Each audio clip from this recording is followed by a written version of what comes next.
Puranoticia.cl presenta Pura Noticia PM. Las noticias de la tarde, el regreso a casa, las informaciones de la región, Chile y el mundo. Las entrevistas y todo lo que necesitas saber. En todas nuestras plataformas, en televisión, en la web y en la radio. Nos ves, nos lees y nos escuchas. Aquí parte Pura Noticia PM. Bienvenidos.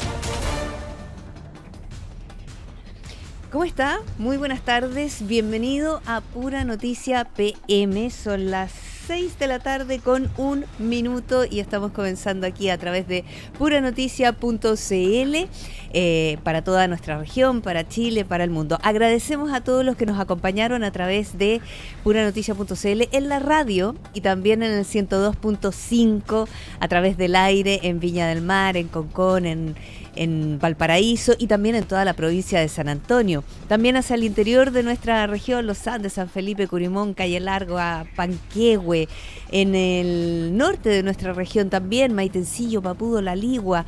Gracias por estar ahí con nosotros a través de puranoticia.cl. Quiero informarles cómo está la situación del tráfico en este momento a través de Transporte Informa y los invito a ver si tenemos alguna imagen de zapping.com para revisar. Mire qué cosa más linda. Así es como está. Mire, y el cerro de Valparaíso, arriba se ve una línea de nubes. Así ha estado durante todo el día. Hoy hemos tenido un cielo parcialmente despejado, muy bonito, muy celeste el cielo, pero hay una nube amenazante en el horizonte permanentemente. Una nube negra que nos avisa de la llegada del sistema frontal que nos va a traer nos va a traer lluvia, no algunas lluvias, nos va a traer lluvia definitivamente. Ha ido cambiando un poco el pronóstico porque inicialmente comenzaba a llover de manera débil a las 8 de la mañana para concentrarse a las 2 de la tarde. Pero esto se adelantó, va a empezar a llover a las 5 de la mañana, 4 o 5 de la mañana por ahí, y ya a las 8 de la mañana va a estar lloviendo en serio, va a estar lloviendo fuerte, hasta las 11 de la mañana. Y a las 2 de la tarde, cuando inicialmente iba a ser muy fuerte, ya va a comenzar a debilitarse, entre las 2, 3 por ahí. Pero sí se va a mantener lloviendo hasta las 8 de la noche aproximadamente. En términos de transporte de congestión, les cuento que efectivamente tenemos congestión en Avenida La Marina, desde el Castillo Wolf hasta Puente Ecuador, esto en dirección a Reñaca, y disfrutando esa maravillosa vista de la Avenida Perú, ¿cierto?, hacia la Avenida La Marina. Los invito a revisar cuáles son las informaciones que vamos a estar mirando juntos aquí en Pura Noticia PM.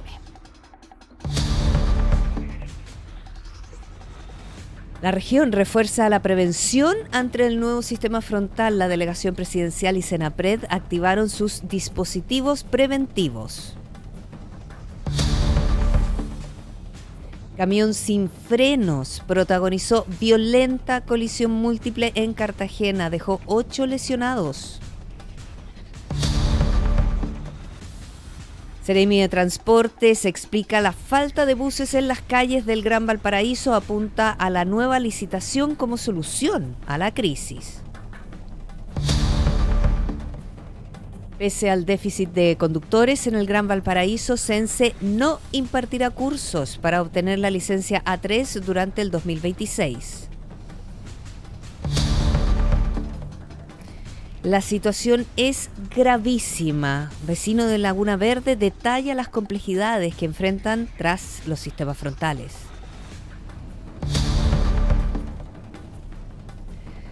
La presidenta de la CPC cree que es políticamente imposible pensar en una privatización de Codelco. Por su parte, Fontaine reitera que no está en los planes privatizar Codelco y afirma que el objetivo es que la estatal recupere su liderazgo. Municipio de Viña del Mar destaca la estrategia de seguridad con casi 1.000 detenidos y 65.000 patrullajes durante el primer semestre. Bien, mientras continúan las labores de recuperación y el catastro de las familias afectadas por el sistema frontal anterior, la Delegación Presidencial y Senapred activaron sus dispositivos preventivos ante un nuevo evento meteorológico que comenzaría mañana viernes y se extendería hasta el domingo, con precipitaciones, vientos muy fuertes y rachas que podrían alcanzar los 80 kilómetros por hora en sectores cordilleranos. A esta hora tomamos contacto con nuestra unidad móvil. Daniel Zunino nos entrega más detalles. Daniel, ¿cómo estás? Buenas tardes. ¿Cómo estás, Claudia? Buenas tardes, así es, se viene un sistema frontal nuevo el día de mañana, se extiende hasta el día domingo, es lo que tenemos en conocimiento, y la verdad es que ya la región del país se prepara para la llegada de este nuevo sistema frontal que comenzaría mañana viernes 31 de julio y se extendería hasta el domingo, mientras las autoridades mantienen activas las labores de recuperación tras los daños provocados por el evento anterior. El delegado presidencial regional Manuel Millones, en este caso, señala que desde la Delegación Presidencial y la Dirección Regional de Senapred se han activado los distintos dispositivos de prevención y respuesta para enfrentar las nuevas condiciones de mal tiempo. La autoridad explicó que este trabajo se desarrolla mientras los equipos continúan concentrados en la recuperación de los daños y efectos provocados por el sistema anterior, especialmente en materias relacionadas con vialidad y conectividad. Además, indicó que se mantienen los catastros para identificar a las personas que sufrieron afectaciones en sus viviendas, junto con la aplicación de las fichas correspondientes para evaluar los daños y avanzar en la entrega de ayudas. En ese contexto destacó el trabajo asociado a la ficha FIBE, la ficha básica de emergencia, instrumento que permitirá determinar el nivel de afectación de los hogares y facilitar el acceso de las familias damnificadas al bono de recuperación. Escuchemos al delegado presidencial regional Manuel Millones. Estamos con una institucionalidad fuerte, robusta, trabajando coordinadamente con los municipios y con las autoridades nacionales para que este frente del mal tiempo no tenga los efectos que uno no quisiera, porque falta prevención. Estamos trabajando coordinadamente y por tanto vamos a enfrentar de la mejor manera este frente mal tiempo, que es menor en términos de caudal de agua y de viento, pero ciertamente hay que estar preocupado y estarlo monitoreando. Además, el delegado Millones sostuvo que existe una institucionalidad fortalecida y coordinada entre los municipios, las autoridades regionales y los organismos nacionales, con el objetivo de anticiparse a los riesgos y evitar así que el nuevo sistema frontal genere consecuencias mayores por falta de prevención. Por su parte, el director regional de Senapred, Cristian Cardemil, confirmó que se mantiene vigente una alerta temprana preventiva por evento meteorológico para el territorio continental de la región de Valparaíso. La autoridad detalló que el sistema comenzaría durante este viernes y tendría una duración aproximada hasta el domingo, presentándose con precipitaciones que podrían alcanzar entre 20 y 25 milímetros desde el viernes al sábado, y posteriormente las lluvias disminuirían, bajarían su intensidad, registrándose montos estimados de entre 10 y 15 milímetros durante la jornada del sábado y la madrugada del domingo. Escuchemos entonces al director regional de Senapred, Cristian Cardemil. El evento comenzará a manifestarse a contar del día viernes y tendrá una duración hasta el día domingo. Se presentará con precipitaciones del orden de los 20 a 25 milímetros en la jornada del viernes hasta el día sábado, decreciendo al orden de los 10 a 15 milímetros del día sábado hasta el domingo. El evento también estaría acompañado por vientos sostenidos de entre 30 y 40 kilómetros por hora, mientras que en sectores cordilleranos podrían alcanzar incluso velocidades cercanas a los 50 kilómetros por hora. Asimismo, se prevén rachas que podrían llegar a los 70 y 80 kilómetros por hora en la cordillera, por lo que las autoridades reiteran el llamado a mantenerse informados, a adoptar medidas preventivas y evitar exponerse a situaciones de riesgo durante este sistema frontal que ya se viene.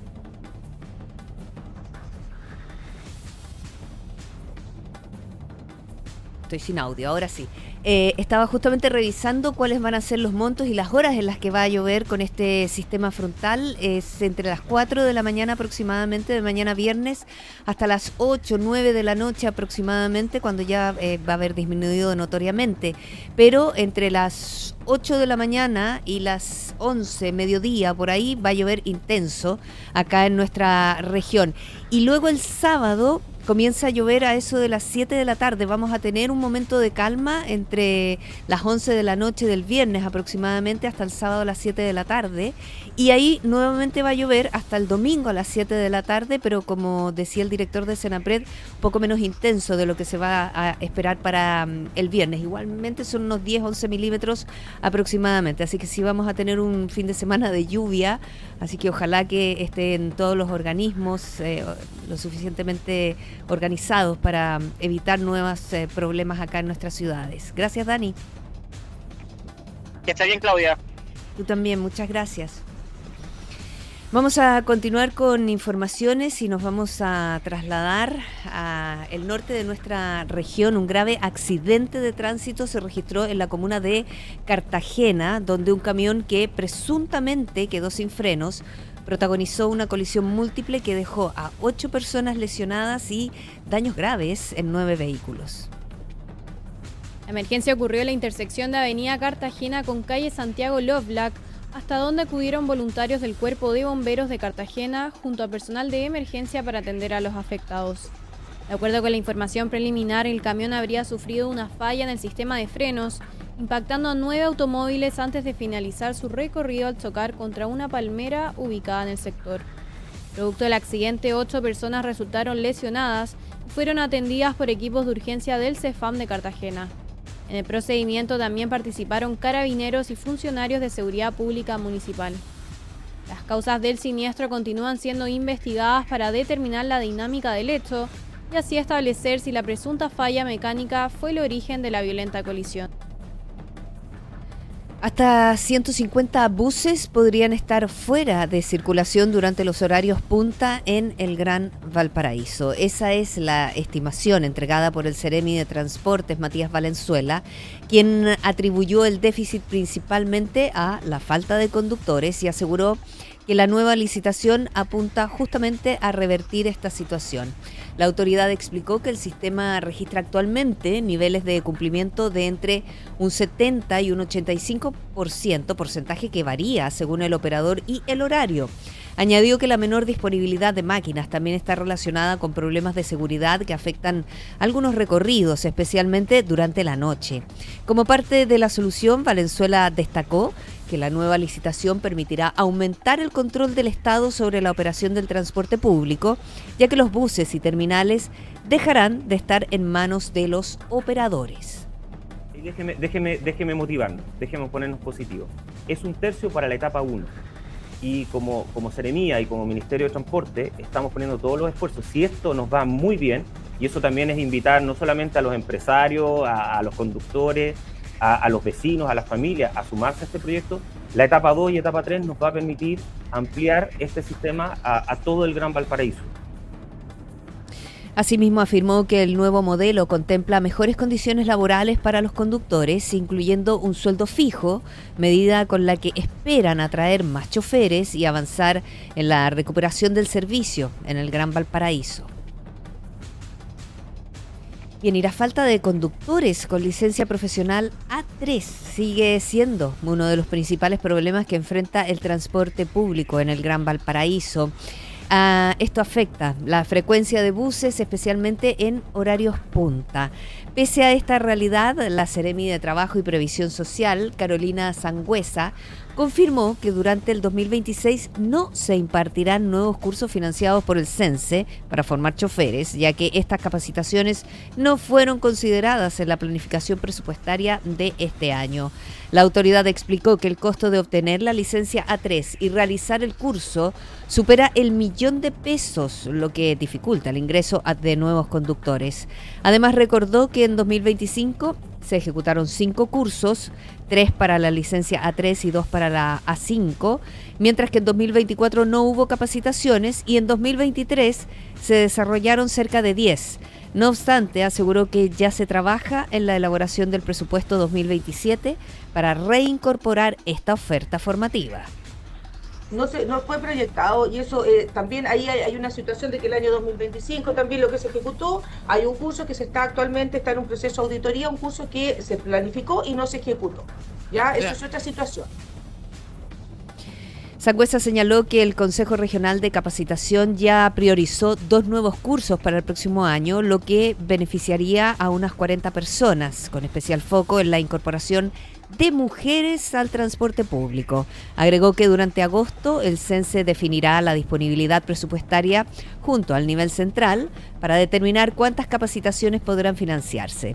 Finalmente, la Seremi enfatizó que enfrentar el déficit de conductores no es una responsabilidad exclusiva del Estado e hizo un llamado a las empresas del transporte público a involucrarse en la formación de nuevos choferes.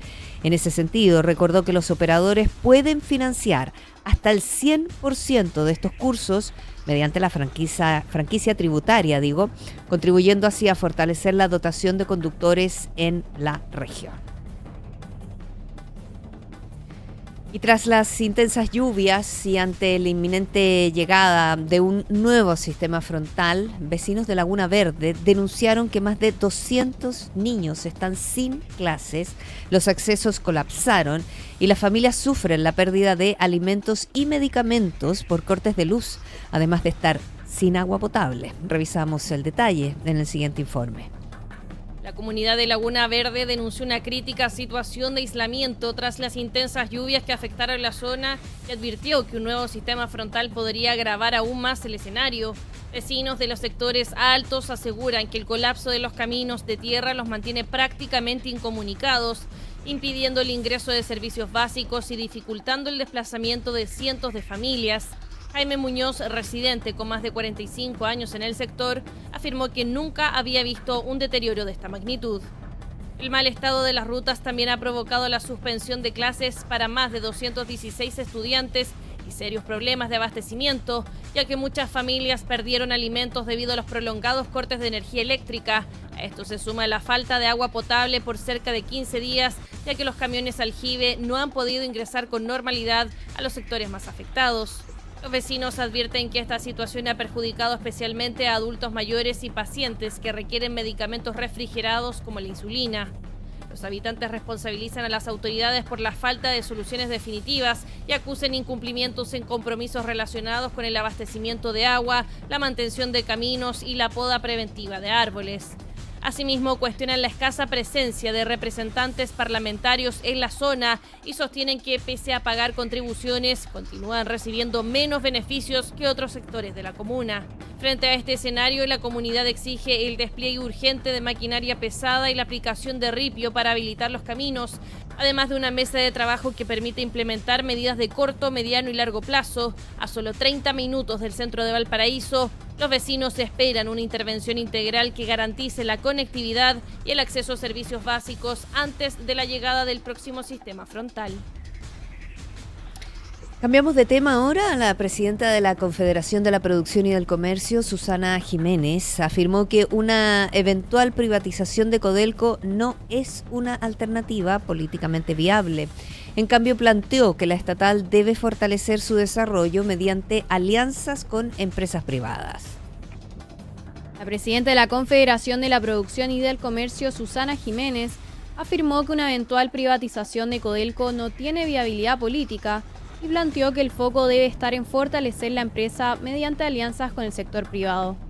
En ese sentido, sostuvo que ampliar las asociaciones con empresas nacionales e internacionales es un camino positivo para la estatal y agregó que Codelco requiere una mejora en su gestión para enfrentar sus desafíos. Asimismo, respaldó la incorporación de inversión privada en empresas del Estado, señalando que existen activos públicos que podrían generar recursos sin afectar el cumplimiento de su función. Además, se refirió al arancel del 12,5% aplicado por Estados Unidos a productos chilenos, indicando que no lo considera un castigo hacia Chile y llamando a ampliar las negociaciones para que más exportaciones nacionales queden exentas del gravamen. Y tras las declaraciones de la presidenta de la CPC, ahora fue el propio presidente del directorio de Codelco quien salió a fijar posición. Bernardo Fontaine reiteró que una eventual privatización de la estatal no forma parte del plan de recuperación de la empresa. A través de una publicación en su cuenta de X, Fontaine afirmó que el plan de recuperación de Codelco no contempla una privatización y recalcó que esa ha sido su postura desde que asumió la presidencia del directorio. En ese contexto, explicó que la prioridad es fortalecer la gestión de la cuprífera mediante mejoras en seguridad, transparencia, eficacia operacional, reducción de costos, priorización de inversiones y la ampliación de una alianza público-privada.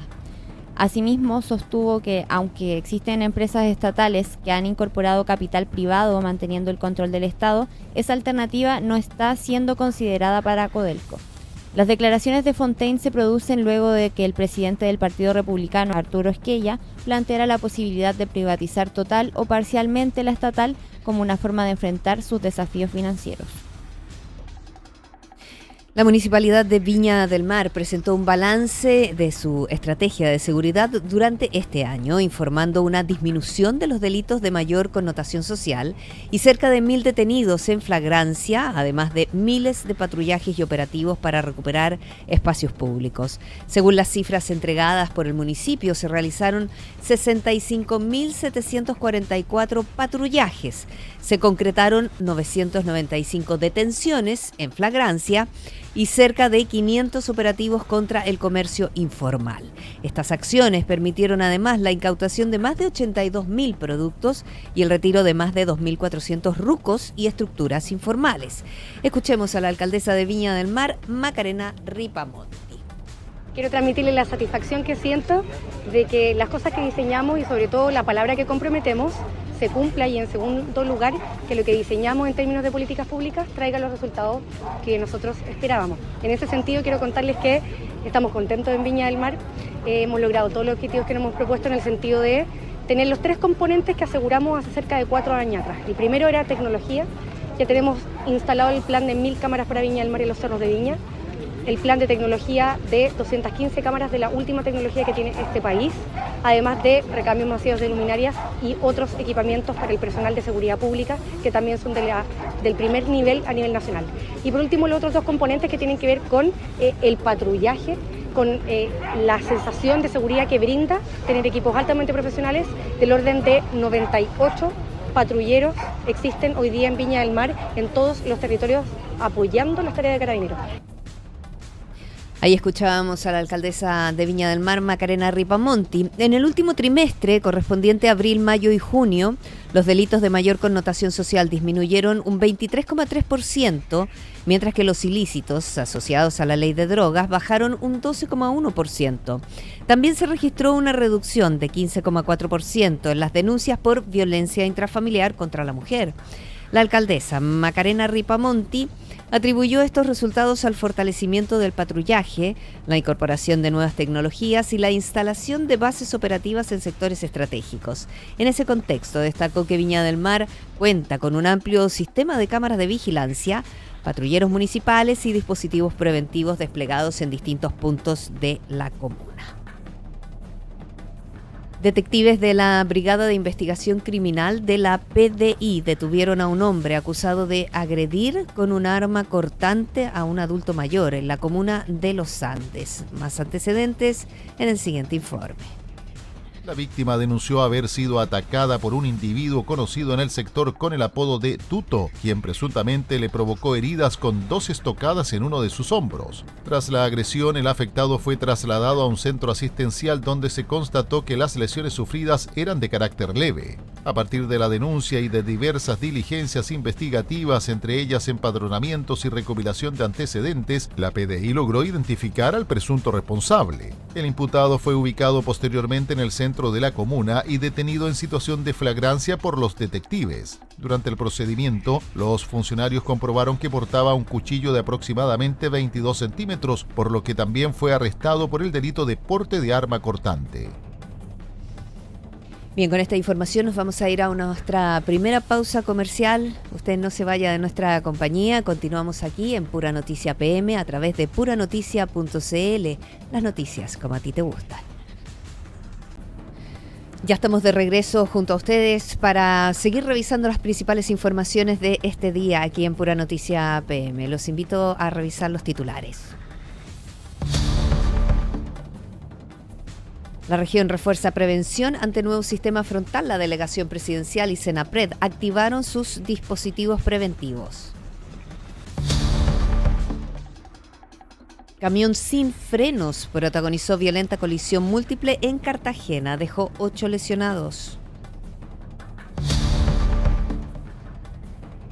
Seremi de Transportes explica la falta de buses en las calles del Gran Valparaíso y apunta a la nueva licitación como solución a la crisis. Pese al déficit de conductores en el Gran Valparaíso, Sense no impartirá cursos para obtener licencia A3 durante el 2026. La situación es gravísima. Un vecino de Laguna Verde detalla las complejidades que enfrentan tras los sistemas frontales. La presidenta de la CPC cree que es políticamente imposible pensar en una privatización de Codelco.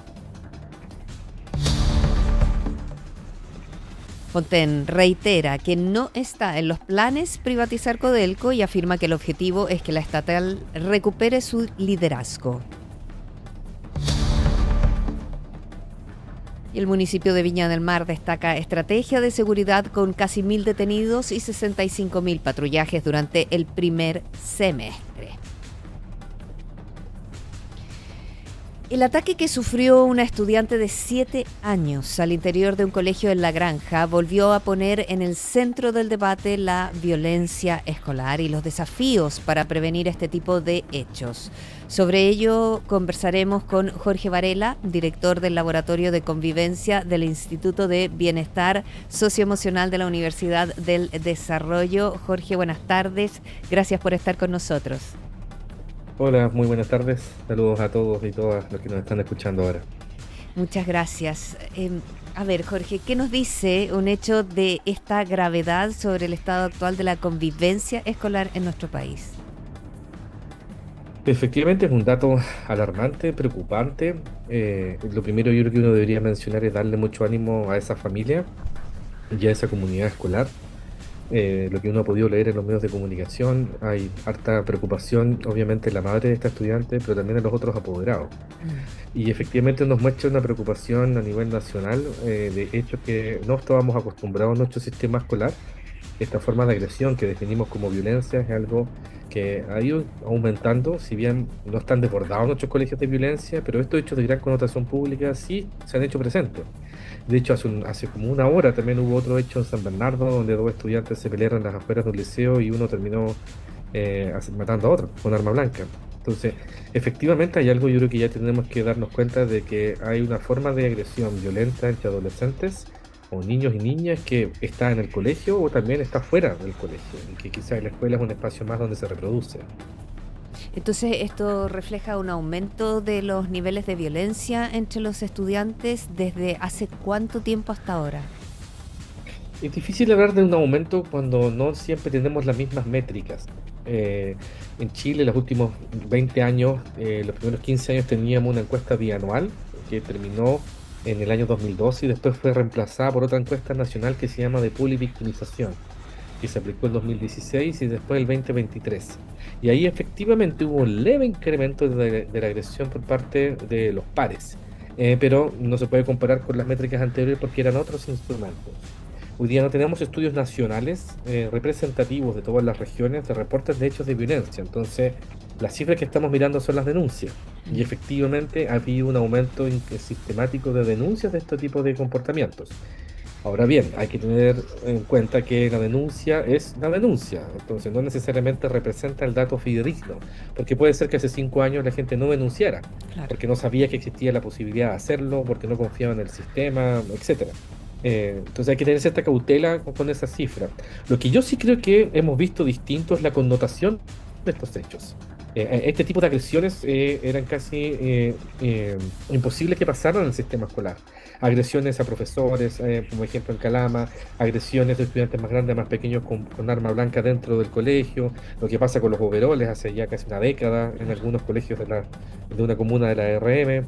Entonces efectivamente, más que la cantidad, yo creo que la forma de este tipo de agresiones es algo que efectivamente estamos viendo en distintas ciudades del país, no solamente en Santiago.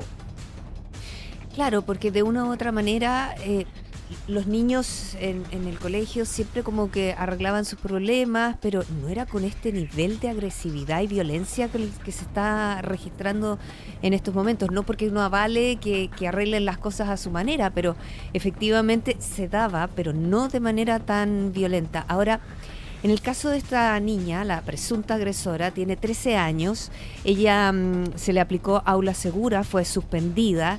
¿Qué factores pueden llevar a un niño o adolescente a ejercer una violencia de este nivel? ¿Y será la mejor solución aplicar aula segura? Es una súper buena pregunta y reflexión, porque en el fondo, primero que nada, yo creo que lo que explica mucho de esto tiene que ver con el mayor acceso a distintos tipos de armas. Armas hechizas, armas blancas, armas de mayor calibre, y que antes no teníamos tanto acceso. Yo creo que eso sí hoy día había más acceso y que va de la mano a veces en ciertos contextos o barrios donde hay, por ejemplo, problemas de narcotráfico, peleas de banda. Yo creo que eso sí ha aumentado, y la escuela es un escenario más donde esto se reproduce. Ahora, ¿qué hacemos cuando el estudiante está portando el arma, ¿no? Y agrede de esta manera en un colegio? Hay que mirarlo por parte. Por parte de la comunidad escolar, por parte de la víctima, es súper entendible la sensación de temor que genera este estudiante. Y Aula Segura en ese sentido cubre de alguna manera o llena ese vacío, ¿no? O protege de alguna manera a la comunidad escolar. Sin embargo, no necesariamente modifica la conducta de la estudiante. Si bien es un caso reservado hoy día, ¿cierto?, de la Fiscalía en la investigación que está llevando a cabo, de lo que yo pude leer en otros medios de comunicación, la estudiante tiene también un montón de factores de riesgo que vienen de la casa. Exacto. Una estudiante que también ha sido víctima de maltrato, víctima de violencia, lo cual a uno lo hace pensar esto como en dos niveles, ¿no? ¿Quién es el victimario? ¿Quién es la víctima? Obviamente no se justifica lo que hizo con esta niña más pequeña, pero la agresora también tiene estos factores de riesgo. Entonces, hay que mirar esto entonces en las dos aristas. Efectivamente, la escuela se va a sentir más segura y se entiende la aplicación y tiene sentido la aplicación de aula segura, pero eso no modifica la conducta del estudiante. Y si el estudiante no ayudamos, no llegamos a tiempo, no modificamos sus factores de riesgo, ella va a ser reescolarizada en otro espacio. Podríamos hipotetizar que ese comportamiento básicamente lo que hace es desplazarse a otro contexto. Y ahí Aula Segura se queda corta, porque Aula Segura no se hace cargo de eso, sino simplemente facilita, gestiona, da ciertas atribuciones a mi comunidad escolar. Pero si no llegamos como Estado, y esto yo creo que es una política de Estado que hay que reflexionar con esa estudiante, el problema lo estamos trasladando, si lo estamos pasando a otros simplemente. Claro, y además lo voy a llevar a otro escenario más, en el caso de tratar de proteger a esta presunta agresora de 13 años y llevarla a un lugar tipo Refugio de Cristo, por ejemplo. Ahí se cruzan nuevamente otro problema, niños que efectivamente tienen han sido vulnerados de alguna manera, con niños judicializados, y además una niña que está en el medio, en el fondo, que aún no se decide qué es lo que se va a hacer con ella. Es una situación que tampoco permite una solución. Efectivamente, y por eso yo creo que estamos al debe con nuestras infancias en general, y estas infancias que tienen estas conductas de riesgo, conductas extremadamente violentas, que antes quizás no veíamos con tanta frecuencia. No solo llegamos tarde, sino que no logramos modificar este problema. Y de hecho es súper interesante, como el mismo ministro Raúl lo plantea también como un enfoque también como de seguridad. Si bien pasó en un colegio, él es súper crítico y autocrítico también en ese sentido, de decir que estamos llegando tarde si estamos viendo que la edad de conductas de violencia o de riesgo antisociales la estamos viendo cada vez más temprana. Más allá de discutir si bajamos la ley de responsabilidad penal adolescente, la reflexión que tenemos que hacer es que como Estado no estamos llegando a tiempo con esa infancia. Ya sea con la institucionalidad que existe, oficinas locales de niñez o instituciones X, necesitamos invertir mucho más en eso. Y hoy día la desproporción en la inversión pública en prevención versus seguridad es desproporcionada. En general gastamos mucho más en control que en prevención. ¿Y a qué se refiere usted con prevención? Porque tenemos que conversar que en el fondo los adultos, la familia, los colegios pueden estar atentos a ciertas conductas, ese sector, pero eso ya viene de antes. Entonces, la prevención es aplicarla en la misma familia, preparar mejor a los docentes probablemente. En todos los contextos que nos ayuden a explicar este comportamiento, la casa, la escuela, el barrio, ¿cierto?, los entornos, los grupos de pares, la escolarización, por ejemplo, es un factor de riesgo. Chicos o chicas que no están escolarizados, la calle básicamente se los reemplaza y la calle no te entrega necesariamente valores, ¿no?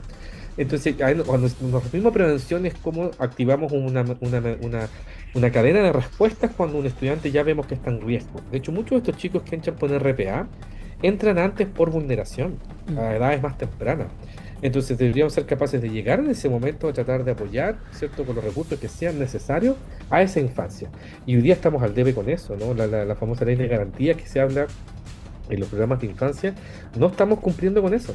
Y ahí yo creo que necesitamos invertir más, porque en el fondo son casos altamente problemáticos, con muchas necesidades de toda índole, y que requieren una intervención que es más cara, pero entre comillas, porque en el fondo si yo calculo las externalidades que tiene este estudiante una vez que crece, por ejemplo, cuando va creciendo, yo no sé si es más caro.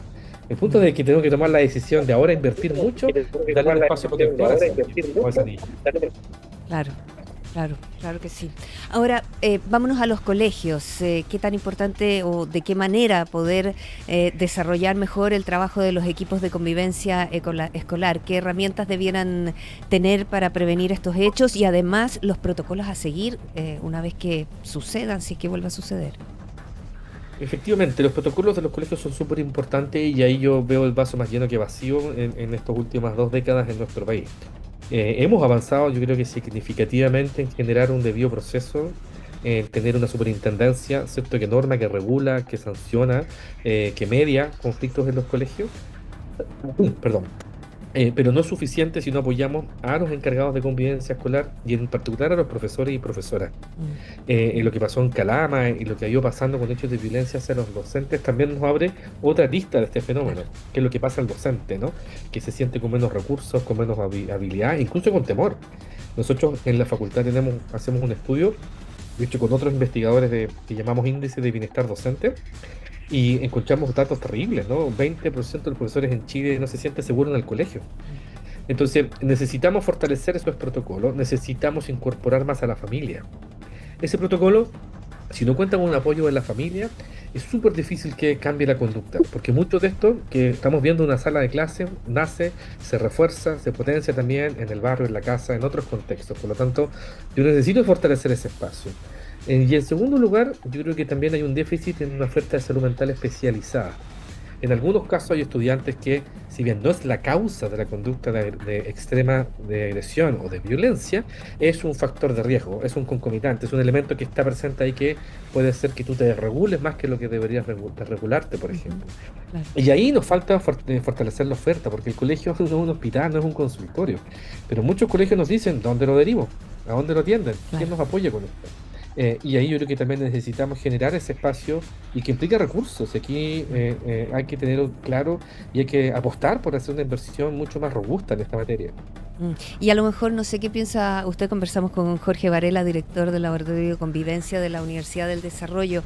Las mismas universidades que están preparando a los futuros docentes, aplicar, digamos, nuevos ramos o algún tipo de capacitación que pueda permitirles enfrentar a niños diferentes a los de antes. Es una súper buena observación. Efectivamente, la escuela de los que somos más viejos, ¿cierto?, que es una escuela más jerárquica, más tradicional, más uniformada, ¿cierto? Hoy día eso cambió, ¿no? Las infancias son otras, ¿no? Y efectivamente los docentes en eso, y yo creo que están ávidos de hacerlo, ¿no? Porque otro cohorte generacional también, necesitan adquirir ese tipo de herramientas, ¿no?, de manejo de la diversidad, de tolerancia, de cuestionarte tus propios prejuicios y estereotipos, de entender, ¿cierto?, cómo, por ejemplo, las competencias socioemocionales juegan un rol muy importante. Porque un estudiante a veces es violento, a veces porque se desregula es violento. Entonces quizás lo que hay que hacer ahí es enseñarle a regularse, más allá de castigarlo porque le pegó un compañero.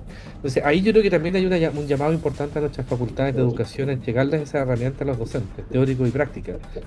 No siempre está presente en el currículum de esas facultades, por lo tanto el llamado, ¿cierto?, a sumar eso al currículum es muy importante. Qué interesante conversación, Jorge. Muchas gracias por haber estado con nosotros aquí en Pura Noticia PM. Jorge Varela, director del Laboratorio de Convivencia del Instituto de Bienestar Socioemocional de la Universidad del Desarrollo. Muchas gracias. Muchas gracias a ustedes por la invitación. Muy buenas tardes. Gracias. Bien, vamos a seguir con informaciones a varios días del derrumbe que destruyó una vivienda en el sector El Ciprés. Vecinos advierten que un poste eléctrico podía ceder debido a la inestabilidad del terreno, poniendo en riesgo el suministro de numerosos hogares, además del riesgo que caiga un poste mismo.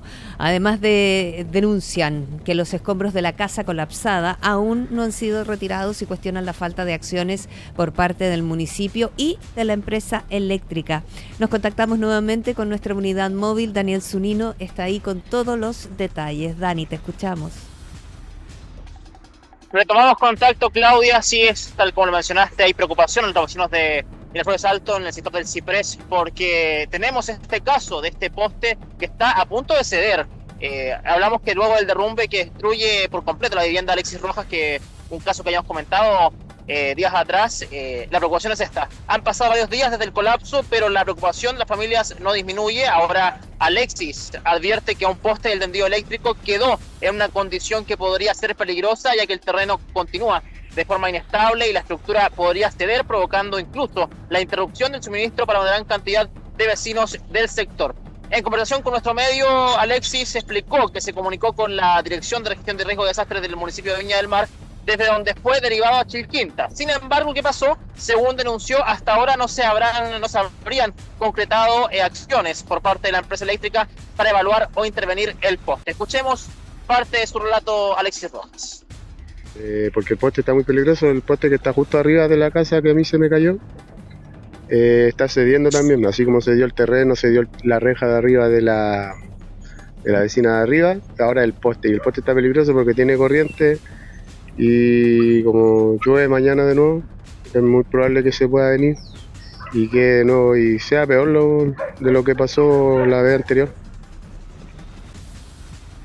Pero esa no es la única preocupación. Alexis también cuestionó que pese a los días transcurridos desde el derrumbe, los escombros de la vivienda que perdió continúan en el lugar, sin que el municipio haya realizado algún tipo de retiro. La acumulación de restos de la casa y el material arrastrado por el deslizamiento mantiene afectado el entorno y aumenta la incertidumbre de las familias, especialmente ante la posibilidad de nuevas precipitaciones del día de mañana hasta el domingo y de que el terreno vuelva a ceder.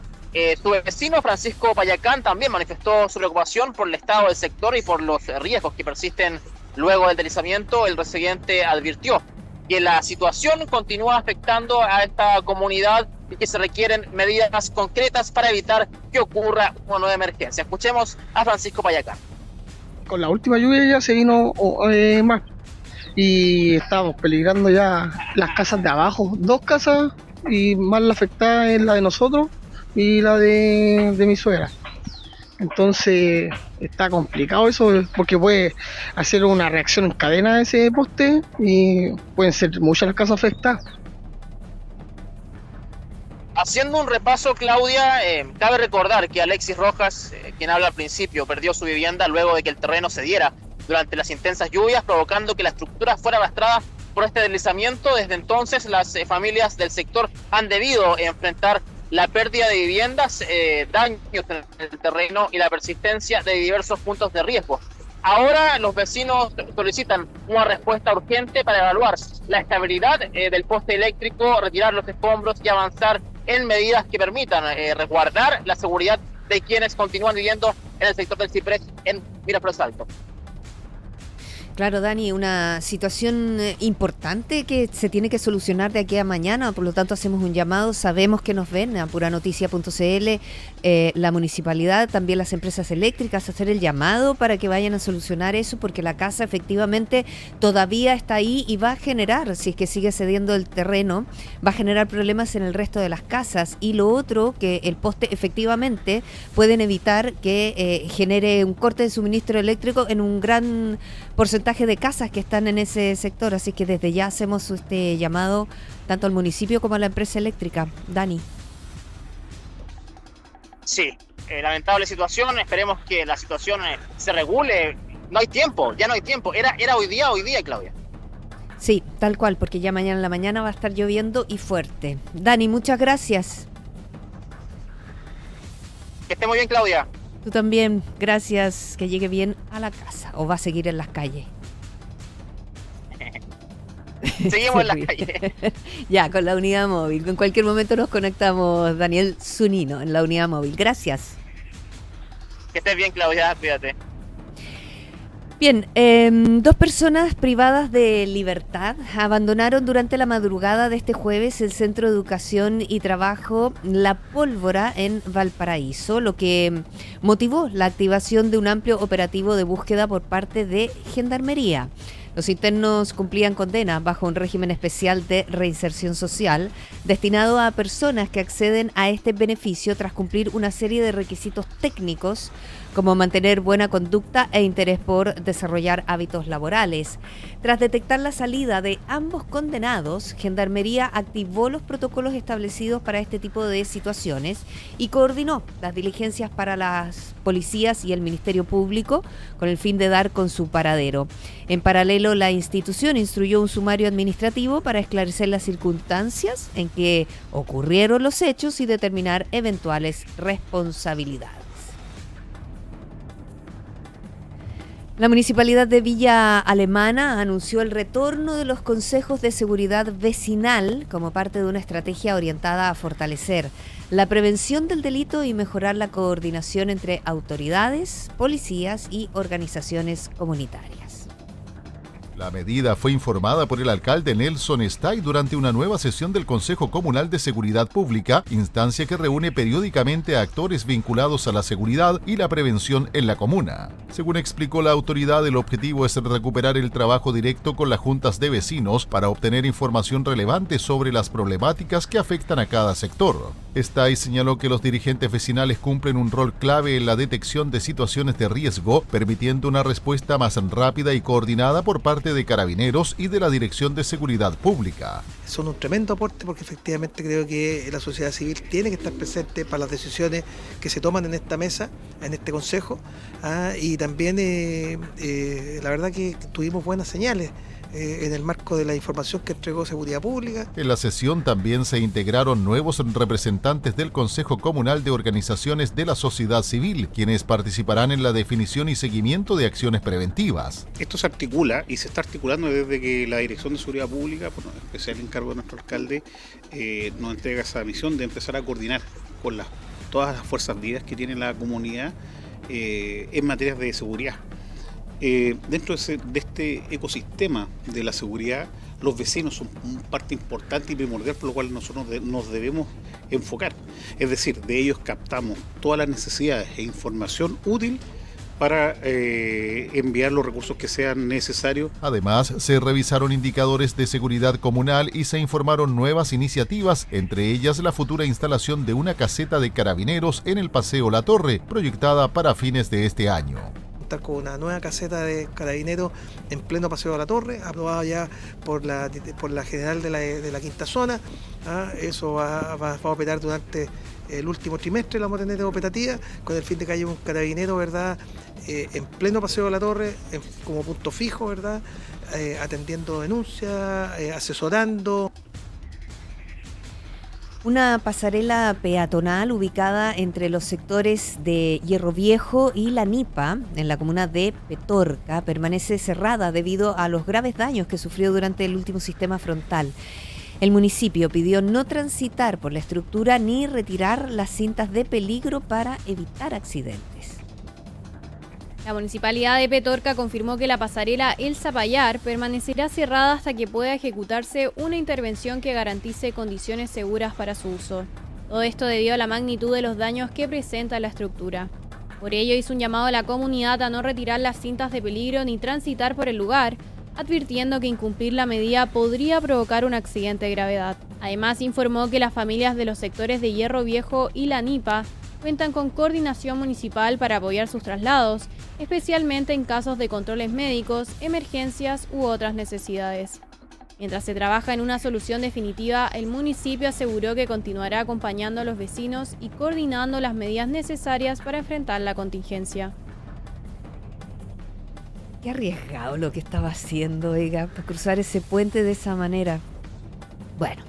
Vamos a hacer una pausa, ya volvemos con Pura Noticia PM para seguir revisando junto a ustedes las noticias más importantes del día en puranoticia.cl, donde usted nos ve en la televisión, nos escucha en la radio y nos lee en la web. Las noticias como a ti te gustan. 7 de la tarde en punto y estamos de regreso aquí en Pura Noticia PM para seguir revisando las informaciones más importantes de la jornada, que invito a revisar nuestros titulares. La región refuerza la prevención ante el nuevo sistema frontal. La delegación presidencial y Senapred activaron sus dispositivos preventivos. Camión sin frenos protagonizó violenta colisión múltiple en Cartagena, dejó 8 lesionados. Seremi de Transportes explica la falta de buses en las calles del Gran Valparaíso y apunta a la nueva licitación como solución a la crisis. Pese al déficit de conductores en el Gran Valparaíso, Sense no impartirá cursos para obtener la licencia A3 durante el 2026. La situación es gravísima. Un vecino de Laguna Verde detalla las complejidades que enfrentan tras los sistemas frontales. Presidenta de la CPC cree que es políticamente imposible pensar en una privatización de Codelco. Fontaine reitera que no está en los planes privatizar Codelco y afirma que el objetivo es que la estatal recupere su liderazgo. El municipio de Viña destaca la estrategia de seguridad con casi 1.000 detenidos y 65.000 patrullajes durante el primer semestre. La ministra de Salud, May Chomali, anunció que todos los tipos de cáncer serán incorporados de manera progresiva al sistema de garantías explícitas en salud como parte del próximo decreto GES correspondiente al periodo 2028-2031. Más antecedentes en el siguiente informe. Durante su primera cuenta pública participativa realizada en el Hospital San Juan de Dios, la secretaria de Estado, May Chomali, presentó los principales lineamientos de la agenda sanitaria para el periodo 2026-2030. En la instancia, Chomali confirmó que el Ministerio de Salud impulsará la incorporación progresiva de la totalidad de los cánceres al GES, con el objetivo de ampliar las garantías de acceso, oportunidad y protección financiera para los pacientes. La primera prioridad fue responder a la situación de las personas con garantías oncológicas incumplidas y con retraso de su atención oncológica en GES. En cáncer, cada día de espera puede afectar el pronóstico y las posibilidades de tratamiento. El 15 de abril de este año declaramos alerta sanitaria oncológica, reconociendo que la espera prolongada de un paciente oncológico constituye una emergencia de salud pública. La autoridad también anunció que continuará fortaleciendo el acceso a tratamientos de alto costo mediante la ley Ricarte-Soto, incorporando nuevas terapias para distintas patologías. Asimismo, destacó el avance en la formación de especialistas, señalando que actualmente existen más de 200 médicos en formación en áreas oncológicas y que se seguirá reforzando esta estrategia durante los próximos años. Entre las otras medidas anunciadas, la ministra mencionó la creación de nuevos centros comunitarios de salud mental, el fortalecimiento de la atención primaria y la participación activa del Ministerio en la implementación de la futura Ley Integral de Personas Mayores. La cobertura y acceso oportuno al tratamiento del cáncer vuelven a estar en el centro del debate, especialmente ante las propuestas para ampliar las garantías del GES a todos los tipos de esta enfermedad. Sobre los beneficios, los desafíos y el impacto que tendría una medida de este tipo para los pacientes y el sistema de salud, vamos a conversar con Irene Muñoz, directora de programas de posgrado en enfermería oncológica de la Universidad Andrés Bello. Irene, ¿cómo está? Bienvenida, buenas tardes. Hola, muy buenas tardes y agradezco la invitación, por supuesto. A ver, Irene, cuéntenos, actualmente no todos los tipos de cáncer están cubiertos por el GES. ¿Qué va a implicar para los pacientes que todas las patologías oncológicas fueran incorporadas a este sistema? Bueno, la verdad que esto es una noticia que nos Nos alegra a todas las personas que estamos involucrados con el proceso oncológico que viven los pacientes. Yo soy enfermera y bueno, estoy trabajando en la formación de profesionales de enfermería especialistas y estoy directamente en conocimiento de lo que pasan las personas, ¿cierto? Y tenemos un montón de diferencias entre las personas que están bajo el alero del GES en sus cánceres y las personas que no. Ya existe algo que se llama como la carrera oncológica, en donde vemos que los pacientes que se facilita su cobertura, su financiamiento, su oportunidad, fluyen, y tenemos otros pacientes que se quedan largamente a veces esperando por su diagnóstico oportuno, por su tratamiento. Y bueno, tenemos también datos donde se reflejan esas diferencias. Las personas, hay personas que llegan a esperar hasta más de 200 días por una cobertura GES versus las personas que están con cáncer descubierto que esperan menos. No quiero decir que es maravilloso el sistema, si tiene sus falencias, pero hay una gran diferencia entre los que están cubiertos y en los que no. Así que esto es un tremendo beneficio. Y eso que usted dice respecto a la espera que tienen esos pacientes que no están cubiertos por el GES, ¿qué consecuencias tiene para ellos retrasar o incluso interrumpir a lo mejor su tratamiento por razones económicas? Bueno, la peor consecuencia es la mortalidad. El cáncer significa muerte. El cáncer significa un impacto sociocultural importante. Cuando una persona recibe ese diagnóstico desde el día 1, está pensando en su posibilidad de morir.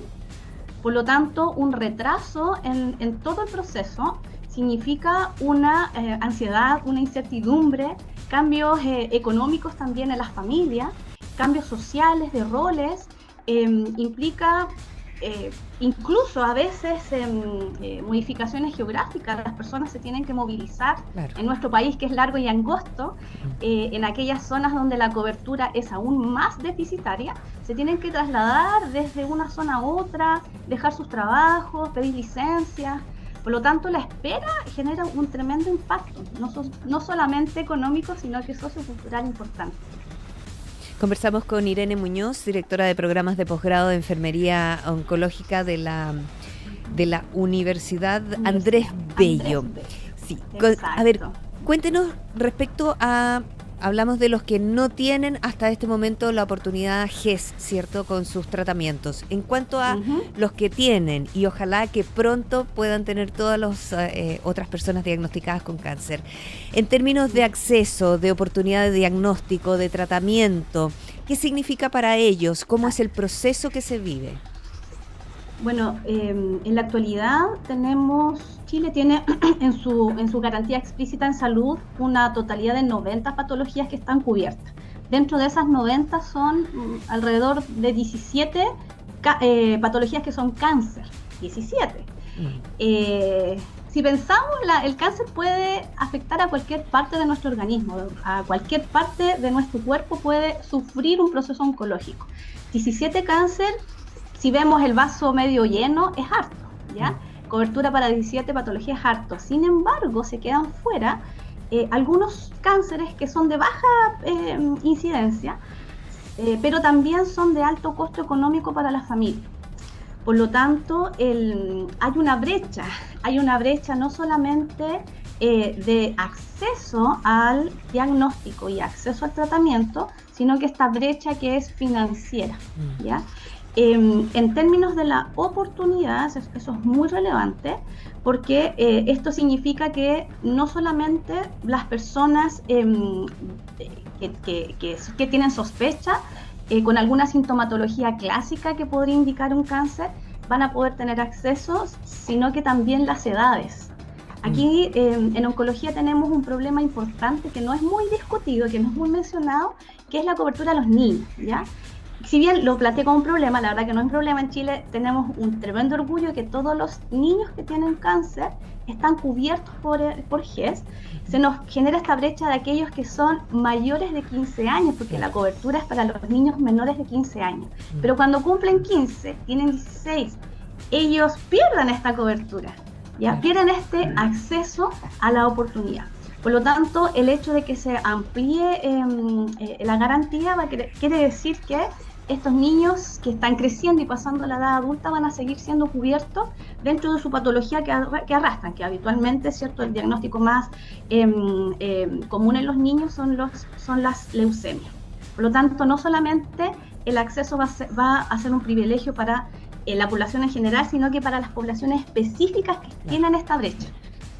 Claro, porque además, no sé, en el caso de estos niños, si tienen un cáncer, siendo niños menores de 15 años, están cubiertos por el GES, pero una vez que pasan los 15 años ya tienen una preexistencia, por lo tanto, tomar algún sistema de salud o un seguro también es imposible prácticamente para ellos. Claro. Se abren un montón de dificultades sociales que tienen estos jóvenes, porque ya en realidad no son niños, pero pensando en la oportunidad de poder acceder al seguimiento y al control, porque si pensamos, las personas cuando tienen cáncer, el cáncer no se termina una vez que el médico le dice ya no hay ninguna metástasis en el último examen, lo cual es una tremenda buena noticia.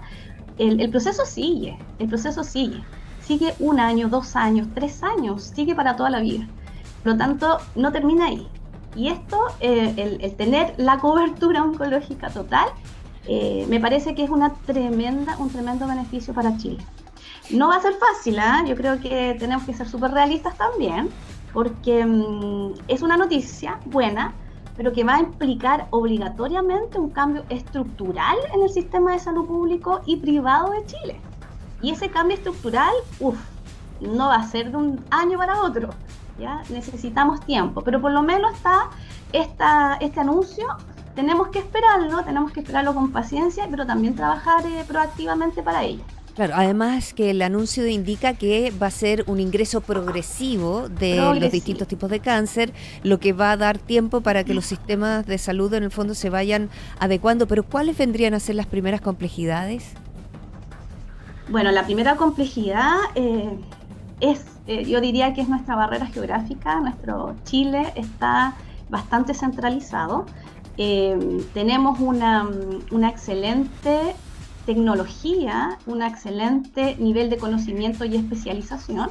Sin embargo, no está bien repartida en todas las regiones, ¿ya? Yo creo que dentro de mi rol también, de que me he involucrado mucho en lo que es la realidad chilena oncológica, he conocido otras realidades regionales fuera y conozco cómo las personas a veces incluso tienen que sacrificar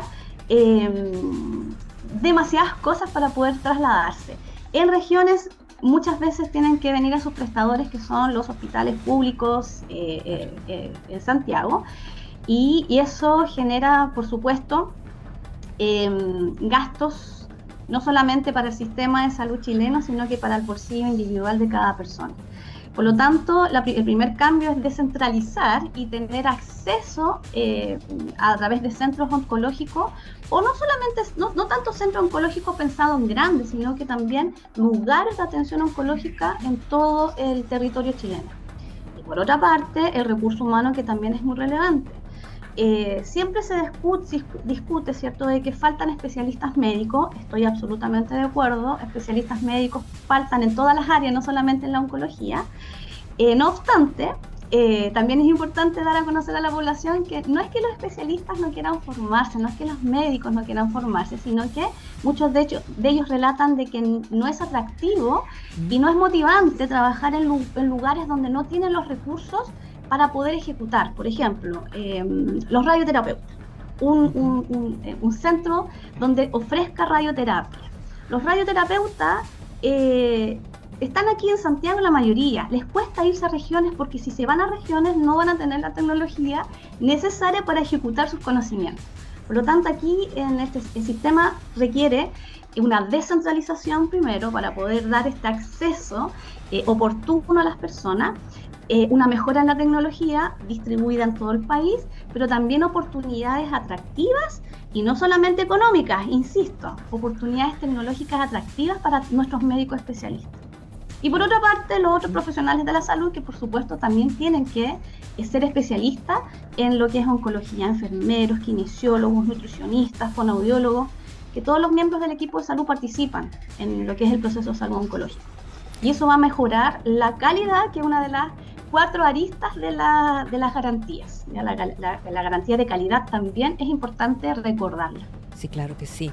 Además de eso, de los profesionales, de lo que usted me está hablando, Irene Muñoz, directora de programas de posgrado de Enfermería Oncológica de la Universidad Andrés Bello, ¿qué otras prestaciones deberían considerarse y fortalecerse a lo mejor dentro de una política integral del cáncer, como por ejemplo apoyo psicológico, rehabilitación, cuidados paliativos? Por supuesto, la verdad que el proceso de salud oncológico que vive una persona, desde la sospecha hasta los cuidados paliativos o la rehabilitación, incluye un sinfín de prestaciones que podríamos, si es por pedir, podríamos pedir mucho. Pero de todas maneras hay que tratar de priorizar. Una de las áreas que a mí me parece que está un poquito olvidada son los estudios genéticos. Ya no sé si has escuchado en relación a eso. No. Y es, en el fondo, es poder conocer genéticamente el riesgo que tienen las personas que ya tienen factores de riesgo asociados al cáncer. ¿En qué tipo de cáncer? Por ejemplo, el cáncer de mama. ¿Ya? Porque tenemos súper claro que el cáncer de mama es uno de los cánceres que tienen un factor genético importante. Si mi madre, mi tía, mi abuela tuvo cáncer de mama, yo también tengo ese riesgo. Y acceder a esta prestación de hacerme un estudio genético también me anticipa a ese riesgo y me anticipa al diagnóstico precoz y oportuno. Así que hay varias aristas en este proceso de salud oncológico que podríamos optimizar. La incorporación del ejercicio físico, y ahí les doy el pase a mis colegas, compañeros kinesiólogos.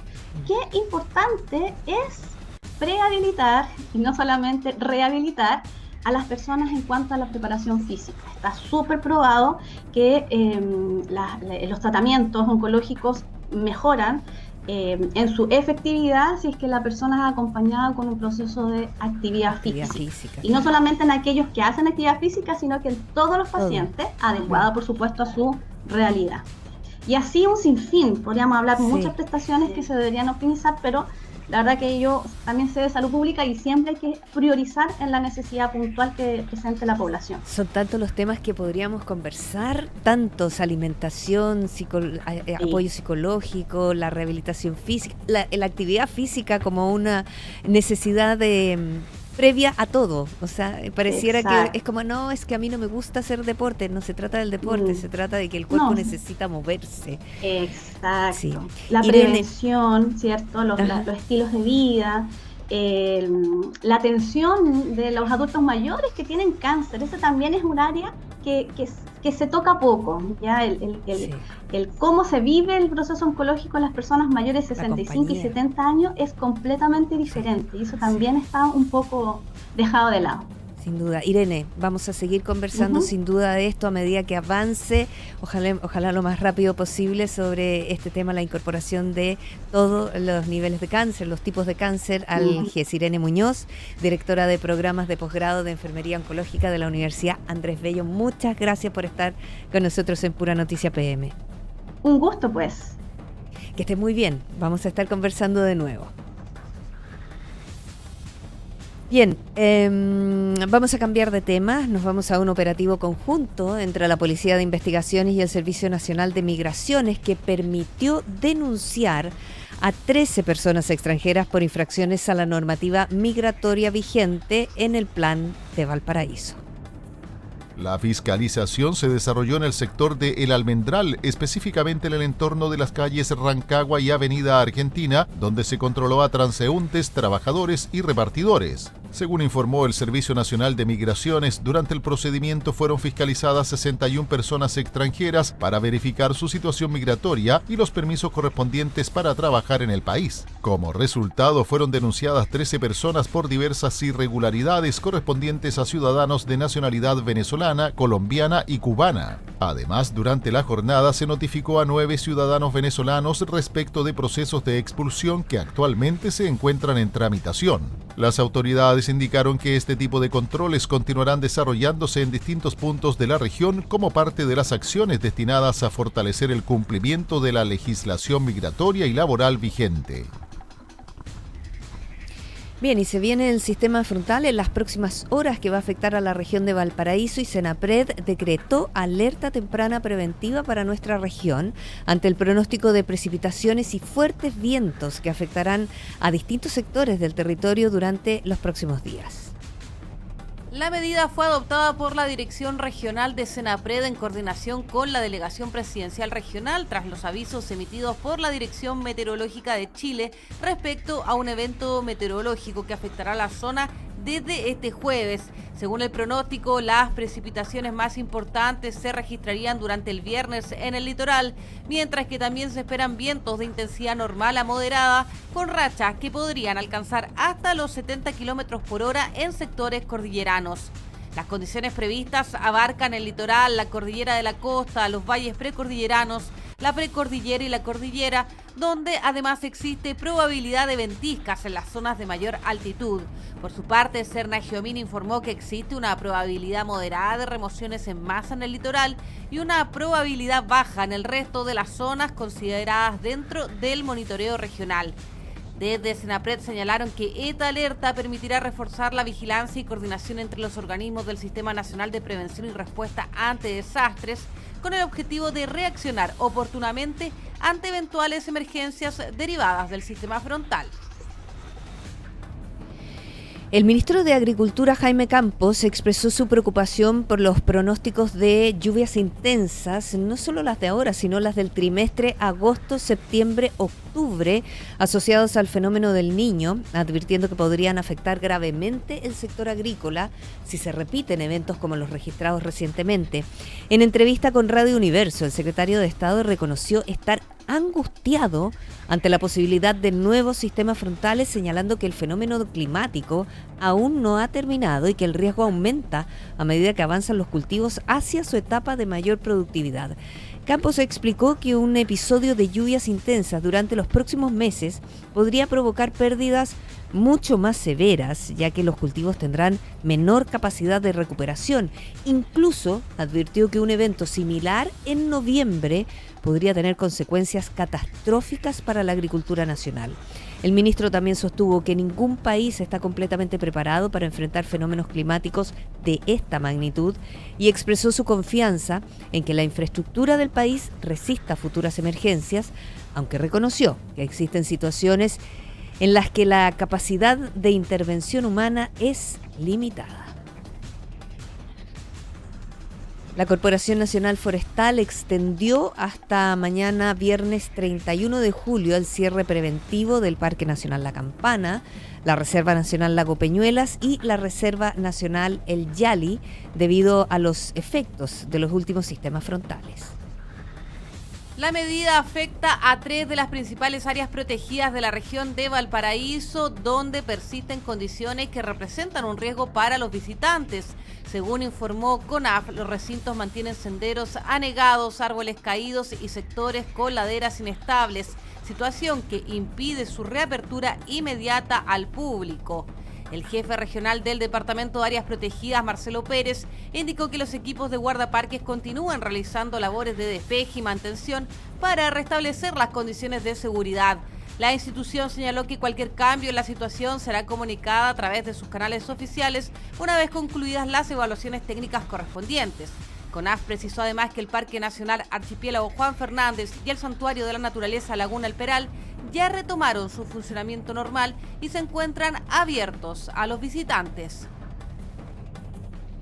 El presidente José Antonio Kast descartó modificar el proyecto de ley de reconstrucción para incorporar a la región de Coquimbo y a la provincia de Huasco, asegurando que las necesidades de esos territorios serán abordadas durante la discusión presupuestaria.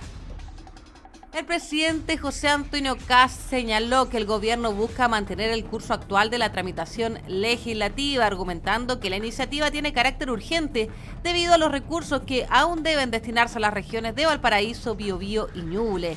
Kast explicó que ya se decretaron medidas de emergencia para dar continuidad a las obras necesarias en las zonas afectadas, permitiendo avanzar sin modificar el proyecto que actualmente se encuentra en el Congreso. En ese contexto, sostuvo que el Ejecutivo no innovará en la propuesta legislativa y que las necesidades de Atacama y Coquimbo serán consideradas posteriormente en el debate presupuestario que comenzará en septiembre. Los recursos siempre son escasos y las necesidades son muy altas. Por lo tanto, tendremos que ir viendo cómo ajustar para recuperar, reconstruir las regiones más afectadas, que son la región de Coquimbo, la región de Atacama. Como hemos señalado y lo reiteró el ministro de Hacienda, los recursos van a estar disponibles para esa reconstrucción, una reconstrucción con mirada de futuro, porque se han realizado en épocas pasadas obras que no han estado a la altura de este fenómeno climático, que es muy probable que vuelva a repetirse en los años que vienen. Por lo tanto, tenemos que realizar esas obras de infraestructura pensando en que este fenómeno climático nos va a seguir acompañando. El presidente también destacó los acuerdos alcanzados con alcaldes respecto de la reposición del Fondo Común Municipal. Señaló que solo resta la aprobación del Senado para completar la tramitación de esa materia.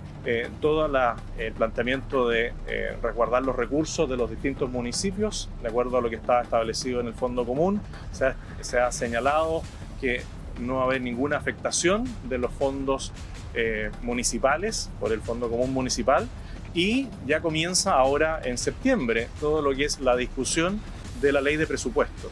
Finalmente aseguró que el gobierno trabajará para garantizar recursos a todas las zonas afectadas por desastres naturales, afirmando que ningún ciudadano quedará sin apoyo debido a la falta de financiamiento para la reconstrucción. Bien, nos vamos a ir a una pausa comercial. Usted no se vaya de nuestra sintonía. Ya regresamos a Pura Noticia PM a través de puranoticia.cl.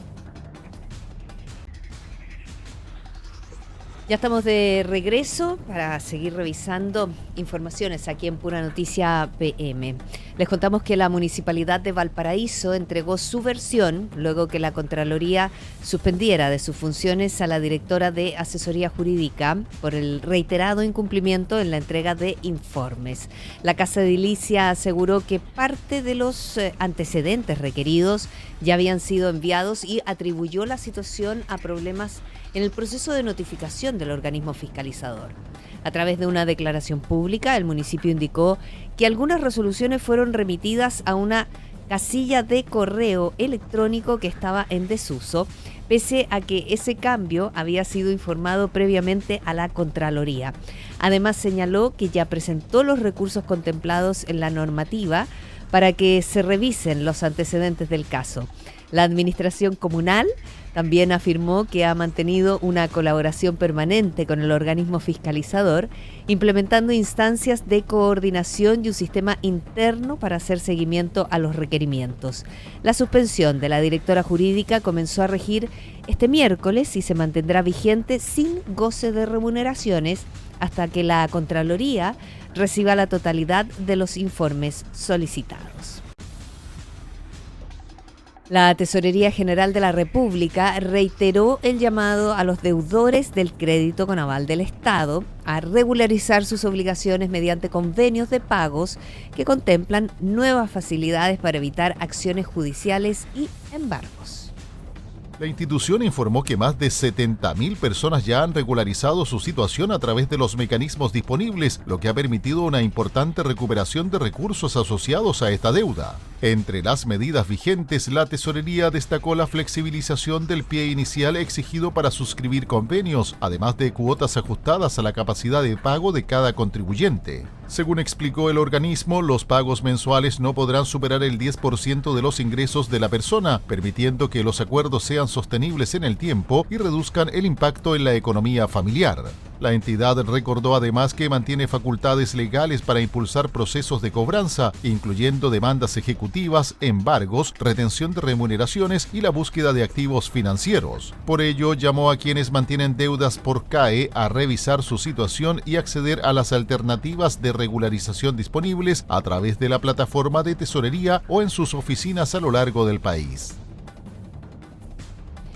Leonor Cohen Briones asumió oficialmente como ministra titular de la Corte de Apelaciones de Valparaíso tras prestar juramento en una ceremonia encabezada por la presidenta del tribunal, Silvana Donoso Ocampo.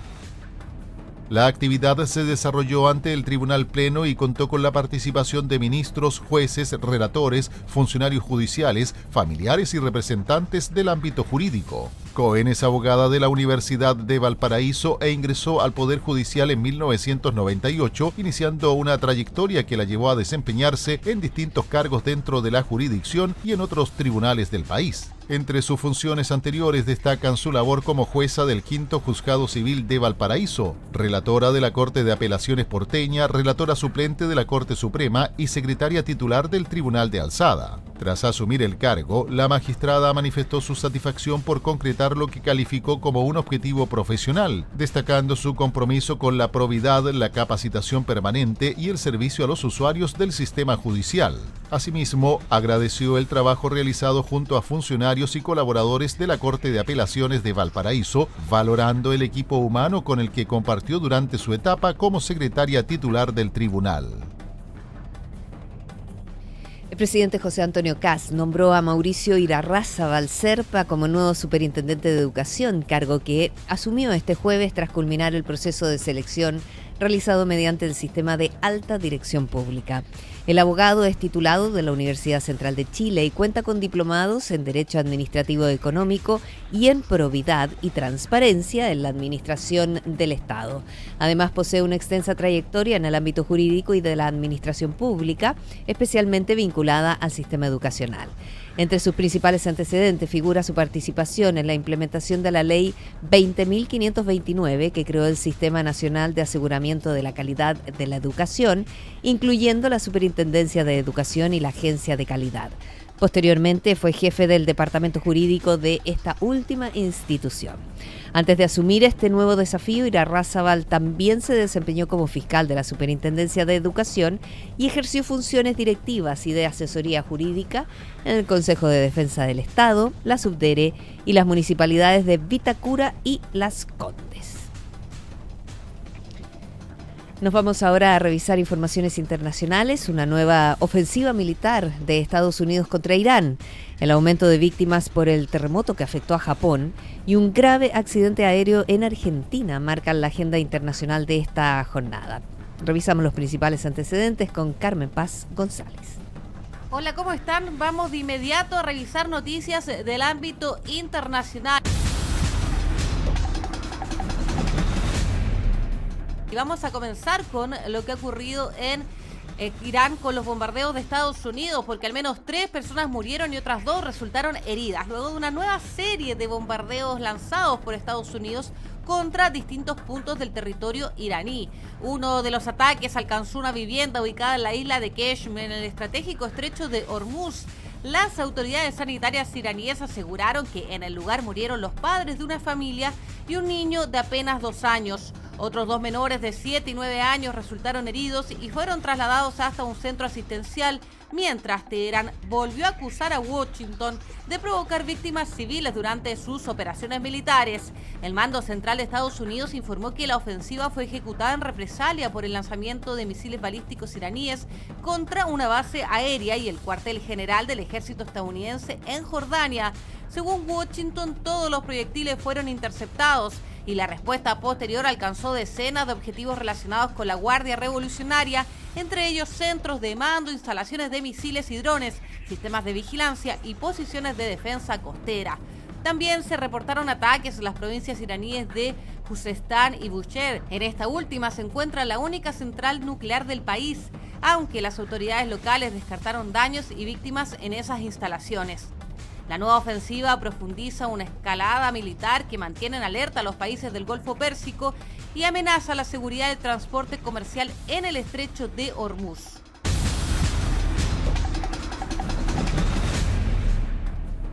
Y mientras aumenta la tensión en Medio Oriente, Japón continúa enfrentando las consecuencias del fuerte terremoto que golpeó el sur del país durante esta semana. Las autoridades japonesas informaron que aumentó a 34 el número de personas fallecidas por el terremoto de magnitud 7.1 que afectó a la prefectura de Kumamoto en la isla de Kyushu. La emergencia dejó además decenas de heridos y más de 10.000 personas permanecen alojadas en centros de evacuación, mientras continúan las evaluaciones de daños y también las labores de asistencia. Una parte de las víctimas murió tras el colapso de un centro comercial en la ciudad de Kashima, donde también se produjo una explosión inmediatamente después del movimiento telúrico. Otros fallecimientos se registraron en una fábrica de papel ubicada en Yatsuchiro. cuyas instalaciones y chimeneas sufrieron graves daños estructurales. La primera ministra Sanae Takaichi anunció que el gobierno acelerará el envío de alimentos, agua potable, artículos de higiene y también vehículos eléctricos hacia las localidades más afectadas.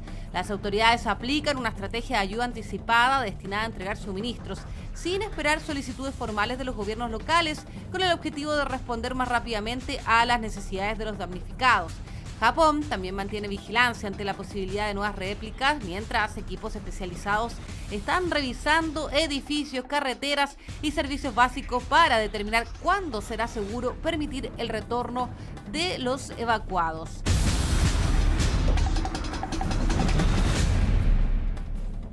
Y desde Asia vamos a irnos a Sudamérica, donde Argentina investiga un accidente aéreo que terminó con la vida de 7 personas vinculadas a organismos de emergencia. Claro, estas 7 personas que murieron luego de que un helicóptero Bell 412 capotara en el Parque Provincial Ishigualast, ubicado en la provincia argentina de San Juan. La aeronave prestaba servicios para la Agencia Federal de Emergencias y trasladaba a funcionarios y brigadistas que participarían en una capacitación antes de incorporarse al combate de un incendio forestal, esto en la provincia de La Rioja.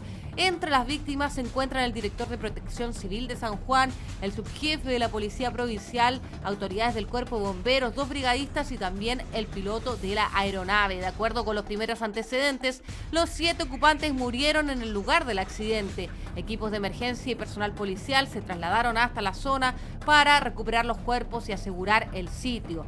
La investigación quedó en manos de los organismos especializados en accidentes aéreos, que van a tener que determinar si la caída se produjo por una falla mecánica, condiciones meteorológicas adversas o algún error durante el vuelo.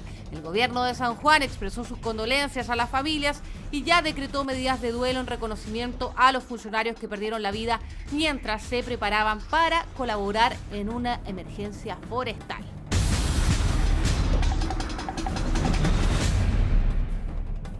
Con esta información llegamos al final de la revisión de noticias internacionales. Los nuevos ataques entre Estados Unidos e Irán, las consecuencias del terremoto en Japón y la tragedia aérea en Argentina marcan una jornada internacional atravesada por conflictos armados y graves emergencias.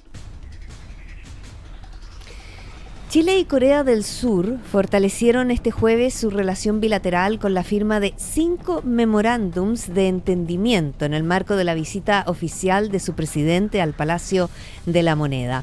Los acuerdos contemplan cooperación minera, seguridad pública, seguridad marítima, investigación antártica y promoción de inversiones y comercio.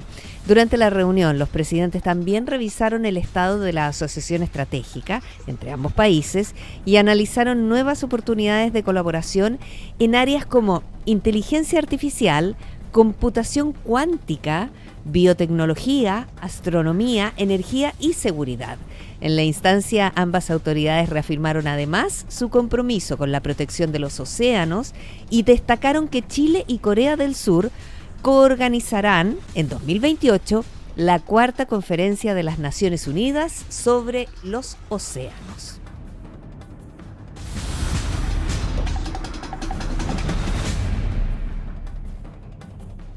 Revisamos informaciones del deporte. Alejandro Tavilo ya conoce a su próximo desafío en el ATP 500 de Washington.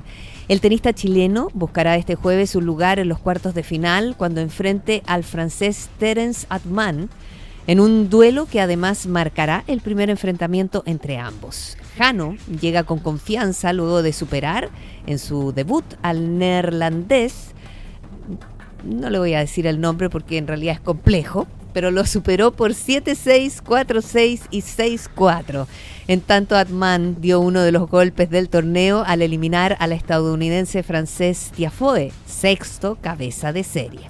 El encuentro fue programado para el 4º turno del Kurt Johan Harris, por lo que no comenzará antes de las 16:30 horas de Chile. El francés destaca por su potente servicio y derecha, por lo que asoma como un rival exigente para el número 1 nacional.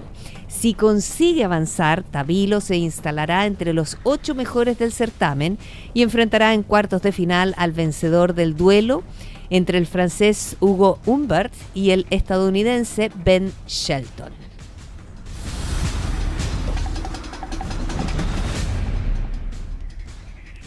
Y O'Higgins saldrá este jueves a buscar una histórica clasificación en la Copa Sudamericana cuando reciba a Boca Juniors desde las 20:30 horas en el Estadio El Teniente de Rancagua por la revancha de los playoffs del torneo continental.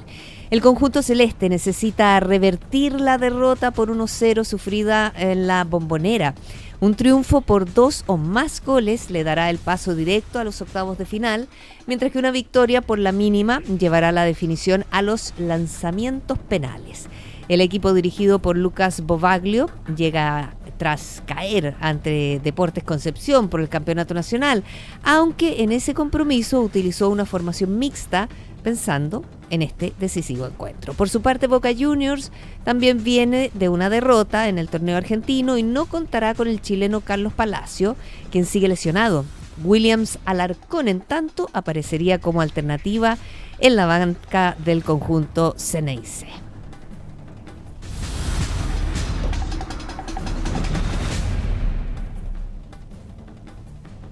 Y comenzó la formalización de 11 imputados por el denominado caso Santor, investigación que indaga una serie de presuntos delitos económicos y que tiene entre sus principales involucrados a Michael Clark, expresidente de Azul Azul. La audiencia se desarrolla en el cuarto juzgado de garantía de Santiago, donde la Fiscalía Metropolitana Oriente imputó delitos como administración desleal, negociación incompatible, entrega de información falsa al mercado, estafa, lavado de activos y fraude por omisión de una oferta pública de adquisición de acciones conocida como OPA.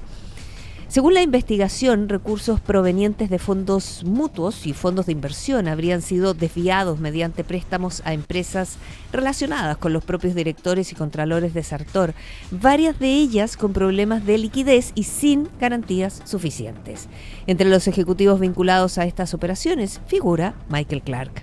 La causa se suma a las sanciones aplicadas previamente por la Comisión para el Mercado Financiero, que multó e inhabilitó por 5 años a varios exdirectores y ejecutivos de Sartor, además de revocar la autorización de funcionamiento de la Administradora General de Fondos.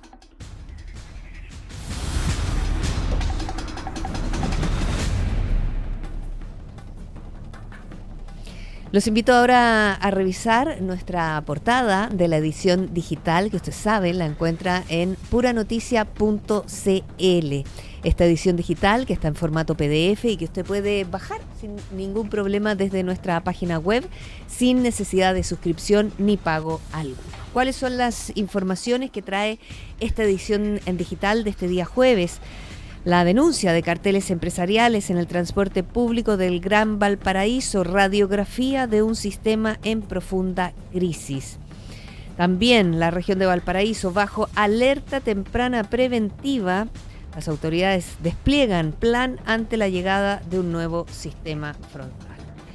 El Tribunal Constitucional da 3 días a la oposición para subsanar cuestiones formales de 2 de sus 3 requerimientos contra la mega reforma. Por otra parte, lo veíamos aquí en Pura Noticia PM con nuestra unidad móvil, el peligro inminente en Miraflores Alto. Poste a punto de colapsar amenaza a familias tras intensas lluvias en Viña del Mar, sumando a las lluvias que caerán a partir de mañana en la madrugada. Y también la situación que viven los vecinos de Laguna Verde, esa situación gravísima. Es detallada con las complejidades que enfrentan tras los sistemas frontales y nuevamente con la suma de los nuevos sistemas frontales que llegarán en las próximas horas. Bien, así han sido las informaciones de este día jueves. Los invito a ver un resumen de ellas en los siguientes titulares.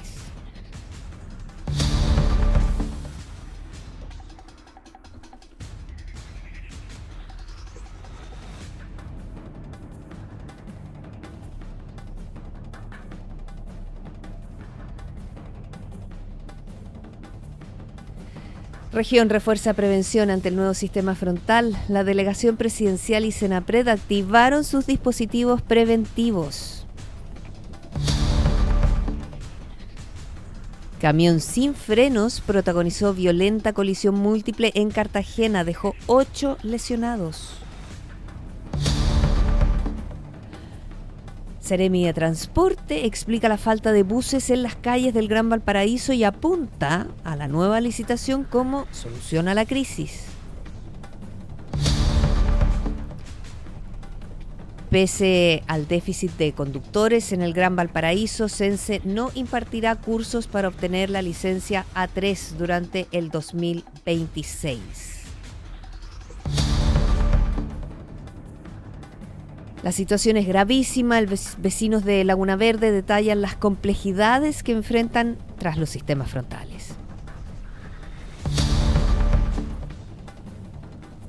Presidenta de la CPC cree que es políticamente imposible pensar en una privatización de Codelco.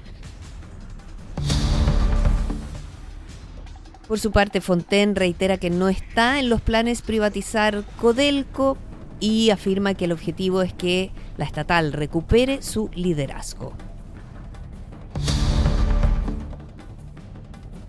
El municipio de Viña del Mar destaca la estrategia de seguridad con casi 1.000 detenidos y 65.000 patrullajes, durante el primer semestre. Bien, ya nos estamos despidiendo. Le agradecemos mucho que se haya informado con nosotros aquí en Pura Noticia PM a través de puranoticia.cl. El anuncio de lluvias es una realidad, llegará en horas de la madrugada a nuestra región. Las horas más intensas son entre las 5 de la mañana y las 11 de la mañana aproximadamente, desde San Antonio hacia el norte de nuestra región. Luego nos mantendremos con lluvia, igual un poco menos intensa. Por supuesto, mañana vamos a estar cubriendo en puranoticia.cl desde las primeras horas lo que va a suceder con este nuevo sistema frontal acá en nuestra región. Lo dejamos junto a Leo Alegría para que compartamos juntos la noche de Pura Noticia. Que descanse. Buenas noches. Puranoticia.cl presentó Pura Noticia PM. Fueron las noticias de la tarde. Te contamos lo que está pasando en la región, Chile y el mundo. Ahora sigue con puranoticia.cl, en nuestra señal de televisión, en la web, en la radio. Las noticias como a ti te gusta. Pura Noticia PM, en puranoticia.cl. Las opiniones vertidas en este programa son de exclusiva responsabilidad de quienes las emiten. Sencillito.com. Pagar cuentas online nunca fue tan sencillo. AFP1. Cámbiate de AFP. Vente a 1 AFP y paga la menor comisión. PD Medios. Tu negocio es importante para nosotros. Somos tu mejor aliado para proyectar tu negocio o marca. Presentaron Pura Noticia PM.